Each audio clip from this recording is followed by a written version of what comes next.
হ্যাঁ, নাম বলবেন আপনার? মুখলেস শেখ। হ্যাঁ, কী সমস্যা হয়েছিল? আমার কিডনি সমস্যা ছিল, কিডনিতে টিউমার ছিল। কিডনিতে টিউমার ধরা পড়েছিল। ডাক্তার মহাদেব চক্রবর্তী আমাকে অপারেশন করে আমার কিডনিটাকে বাঁচিয়ে দিয়েছে। কিডনি বেঁচে গেছে আপনার? কি টিউমার বেরিয়ে গেছে কিন্তু কিডনিটা বেঁচে গেছে। তো আপনার আপনি সম্পূর্ণ সুস্থ? এখন সুস্থ আছে। আপনার তো টিউমার পুরোপুরি বেরিয়ে গেছে, মার্জিন নেগেটিভ। তো আপনার কিডনি টিউমার নিয়ে আর চিন্তার কিছু নেই। যদিও সেটা ক্যান্সার ধরা পড়েছে এক ধরনের, কিন্তু সেটা একদম তার ফার্স্ট স্টেজে ধরা পড়েছে। তো এই জন্য যে কিডনি বাঁচিয়ে অপারেশন করা যায়, এটাই দেখার ব্যাপার, যে সবসময় যে কিডনি টিউমার হলে কিডনি পুরো বাদ দিতে হবে তা দরকার নেই। কিডনি বাঁচিয়েও সেটা অপারেশন করা যায়।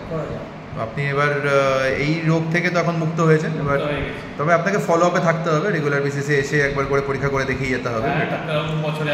আপনি এখানকার যাদের বহরমপুরের লোকজন যারা ধরুন ক্যান্সারে ভুগছে বা টিউমার রিলেটেড সমস্যায় ভুগছে, তাদের জন্য কিছু বলতে চাইবেন কি? হ্যাঁ, তাদেরকে বলবো ডাক্তার মৈনাক চক্রবর্তীর সঙ্গে যোগাযোগ করতে হবে। ঠাকুরপুকুরের ক্যান্সার হসপিটালে যেয়ে বা বহরমপুরে, হ্যাঁ, লালদিঘিতেও এসে যদি যোগাযোগ করেন, লালদিঘিতে মেডিকেলে যোগাযোগ করতে পারবেন। ঠিক আছে।